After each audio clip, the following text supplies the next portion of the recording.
What's crack-a-lackin', my fellow home dogs? It's your old pal, Channel Pup, back again, this time with a smorgasbord of Raimi Spider-Man concept art, including suit designs that never made it, different, more comic-accurate takes on the Green Goblin, and a little surprise at the end. I mean, hey, it caught me off guard. Before we begin, this video is sponsored by NordVPN, and in the description of this video below, you can see how you can get 4 months worth of free browsing by using discount code ChannelPup, so you can browse safer and more freely for less.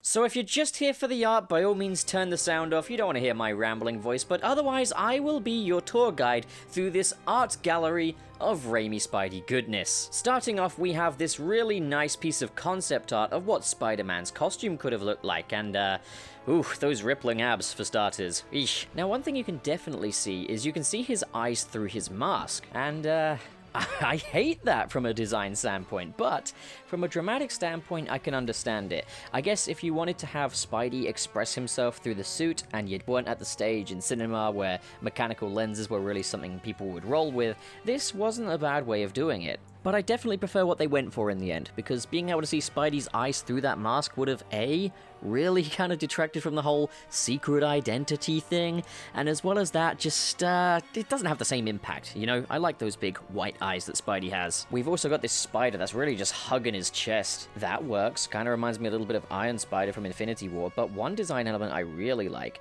is the webbing all over the blue sections. I'm surprised this isn't some kind of design element that's never been done before this, to be fair, as it seems like the kind of thing the edgy 90s would have loved. So not a bad start. Ah yes, we all remember that iconic scene from Spider-Man 1 where Spidey breaks into Wayne Manor. Definitely an iconic and pivotal moment in cinema. Now this very much kind of shows a concept of what the costume could have looked like, a much more angular, much more liney costume for Spidey. Definitely not a fan of how the red rides up the back, kind of makes it like a backless dress kind of a look for Spidey. But I mean, there's not much to say about it other than that. It's a back-to-basics Spider-Man that is breaking into a bat-themed house, or breaking out of it, or just climbing alongside it. Either way, Jameson would have had a field day with this. This one here very much reminds me of the MTV Spider-Man animated series, the one that looked really awkward and aged really badly. Funny enough, this concept art predates it, and it aged a whole lot better. We've got expressive lenses, but it's a very cartoonish Spidey looking design, and I know that they obviously wanted to go in a more realistic direction with this, which is exactly kind of what they did. That's kind of, you know, par the course for superhero movies at that time.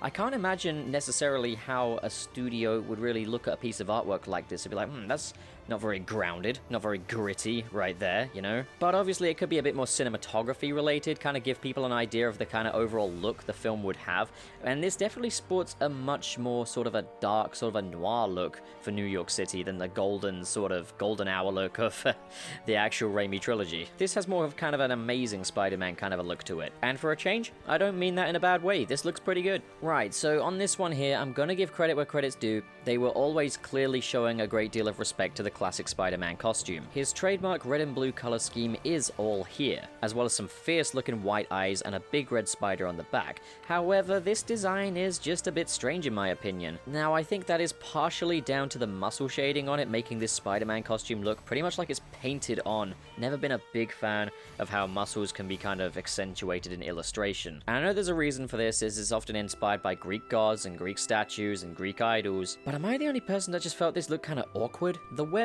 are also very, very subtle, making this just kind of look like a mess of red and blue, really. But for what it's worth, it's really not bad. It looks like Spider-Man. So here we got Spidey looking like a little brawling homunculus, looking like he's puffing his chest out, he's ready for a fight. Someone insulted him at the bar, someone ID'd him, and he's 25 years old, and he's sick of this shit. The person that ID'd him wasn't even a bouncer, can you believe it? The stuff people of his height and stature have to deal with, God bless him. I mean, he's dummy thick though.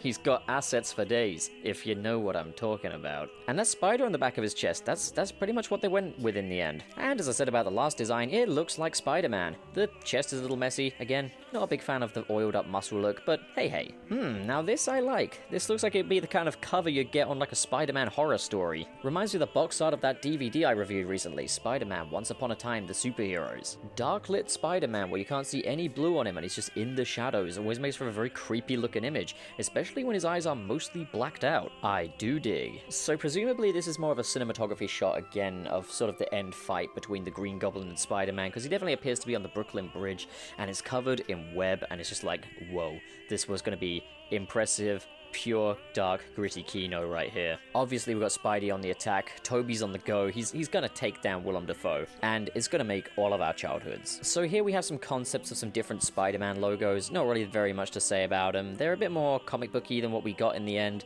but I definitely prefer what we got in the end, especially the evolution of that in Spider-Man 2. I think everyone prefers that, to be honest. A little less boxy. I mean, these aren't as boxy as the one we got in the final film, but again, I do prefer that, because like some of these, especially that lower left one, just a little strange. Now here's a concept of Peter Parker's self-harm scar from the scene where he was going to slit his wrists after MJ friend-zoned him. Fun fact, the webbing was always just blood clot. Nah, but really, this really just kind of goes to show how gross organic webbing is as a concept on paper. Luckily for us, we now have concept art of the web shooter and how it's implemented in his Spider-Man costume.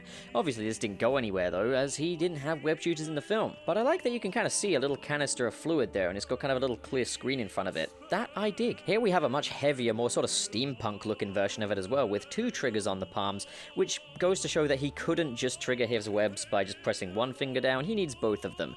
I've always wondered what would happen if Peter Parker went to like a rock concert or something while wearing his web shooters and just kind of outed himself when he started doing the devil fingers. Just as well, Peter Parker's a bit more homely and bookish than to go to concerts. Now this here is clever. This here I like, because the web shooter wraps itself around Spidey's wrist and looks like an actual spider. That is very, very cool. Now this one here, again, I would assume it's more for cinematography purposes, because we don't get a very detailed look at Spider-Man or the Goblin here. Just kind of more what an aerial fight between Spidey and the Green Goblin would look like, and yeah, it's really cool. We never got an explosion as big as this in Spider-Man 1, but those fight scenes were, whew, I loved them. Not complaining. Explosions aren't everything. You hear that, Michael Bay? Explosions are not everything. Oh, now this I really dig. You've got that very noirish sort of look. You've got the Empire State Building in the background. You've got the big Daily Bugle building in the background, and Spidey is just kind of silhouetted against the sunset, whacking the Goblin, who's kind of very armored looking. He's a bit more classic Goblin, and that is a very cool look. He's even got his little Goblin handbag.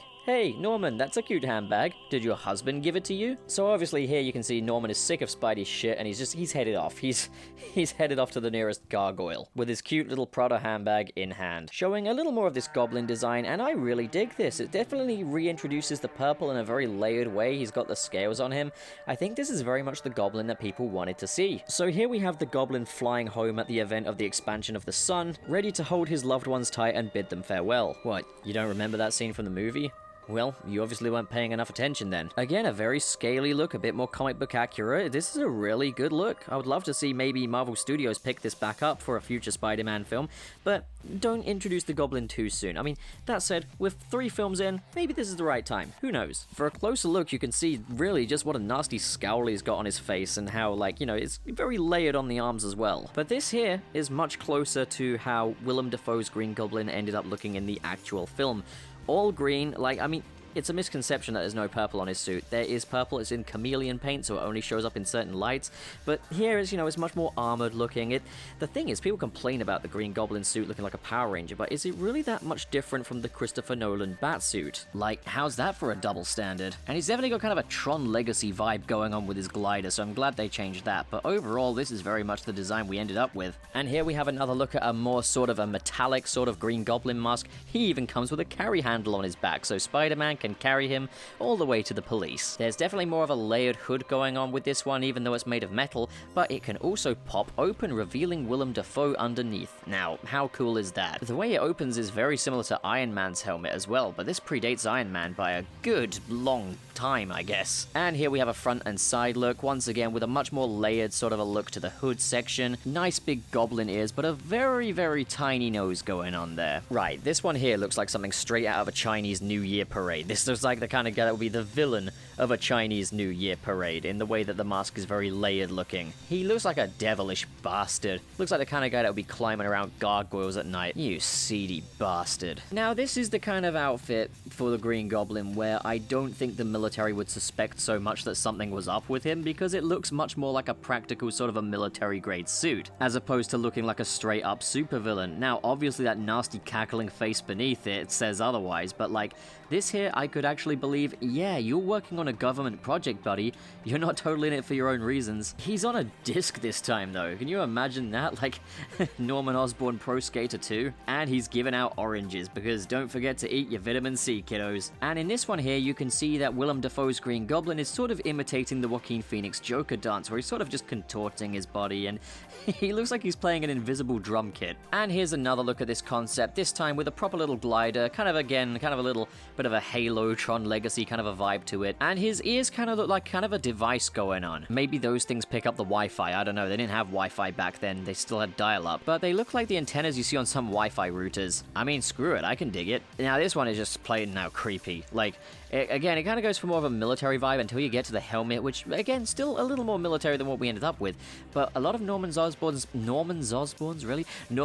face is exposed, hidden only by red goggles. And I'm guessing that Norman's face would have been very damaged by the Goblin serum, because this looks pretty messed up here, guys. Very spooky. And yeah, here we have a closer up look of that, and yeah, unless this artist hated Willem Dafoe and just wanted to draw the most unflattering image possible, we can definitely bank on the idea that there would have been a physical transformation for Norman Osborn. Now, this is a very cool looking design right here. You've got kind of a very scaly sort of Green Goblin, but you've got sort of these purple chambers around him, and I think this would have made for a very cool sort of a midway point between the final design and more of a comic booky Green Goblin. So, if you look over here, you can see the chamber where the Green Goblin was born, and it looks pretty much how I remember it looking in the film. Big glass sort of a greenhouse looking thing with loads of metal arms in it. And here we have a shot of a scientist working on a glider, and this very much appears to be what we got in the final film. So here the Green Goblin is very much in the previous design we saw on this list, but he's looking very casual as he points down to his glider, which looks a bit like a ghost from Halo. He looks like he's showing a load of students how to use it. Ah, yes, okay, see, this is the artwork I was looking forward to. This is the one I wanted to see. Now, this artist must have loved Willem Dafoe, because in this case, Willem Dafoe, more like Willem the Thick Goblin. That Goblin serum enhanced his muscles and his ass. Just, my god, can't contain myself. Well, okay, I'm gonna make a comment on the actual artwork here. Orange boots. That's a decision right there. The orange-booted Green Goblin. His glider looks very cool, looks very floaty and hovery and bit scary. I'm getting vertigo just looking at this picture, to be honest. Was too distracted by those buns to really notice how high up he is. Now I feel sick, but it's okay. I'm always sick. Sickened by myself. So here we have a picture of the Green Goblin wearing Crocs, and it's very much a design. I think they were definitely going to roll with the sort of very military tech suit looking thing. Obviously it didn't, though, which is a surprise, considering how prevalent that is in this whole list. But he's definitely got more of a purple going on this one, and the glider has kind of a wasp look to it. Now, being as the Green Goblin is meant to instill a sense of fear, I think making his glider look like a giant wasp coming from above was a good call, because there's nothing more scary than a wasp. Oh god, yeah, no, they were definitely going in a direction where Norman Osborn had definitely more of a deformed look going on here, and he's got a very scaly sort of a hood, but what's in there? Is that his brain? Is his brain in here? He reminds me of Yzma from The Emperor's New Groove. Oh man, you got a sideways profile look at him now, all those wires going up his neck, and he's kind of under the skin of his jaw. It's nasty, dude. Like, and then you've got these giant ears. Like, those must be swollen. Those must hurt. Okay, as promised, the surprise. Brace yourselves, folks. You might want to sit down. It appears that Willem Dafoe was originally going to transform into a woman, the female Green Goblin, and par the course that time dressed very revealingly. Is she just wearing a mankini there or something? That is something. Alright, well, I'm not going to top that. So, guys, what do you think of this stuff? Comment below and discuss. And if you want to be a part of my kennel club for only the coolest the coolest dogs, don't forget to hit subscribe, hit the like button, and in the description below are the links to my Patreon and my Twitter. Thank you so much for watching, guys, and have a great day. That's a cute outfit. Did your husband give it to you? Because you could get a way better costume from Zentai Zone. Check out their range of custom-made, tailored superhero costumes. Ridiculously good quality, value, and customization. Link is in the description below, as well as my coupon code CHANNELPUP, where you can get a discount off of your purchase. And while you're at it, why not get your suit designed by my talented buddy Dan from New Blood Dan's workshop? You can contact him via the link in the description below. Seriously, guys, you do not want to miss out on your chance to be your favorite superhero and feel authentic and professional. And you don't want to miss out on that Channel Pup discount.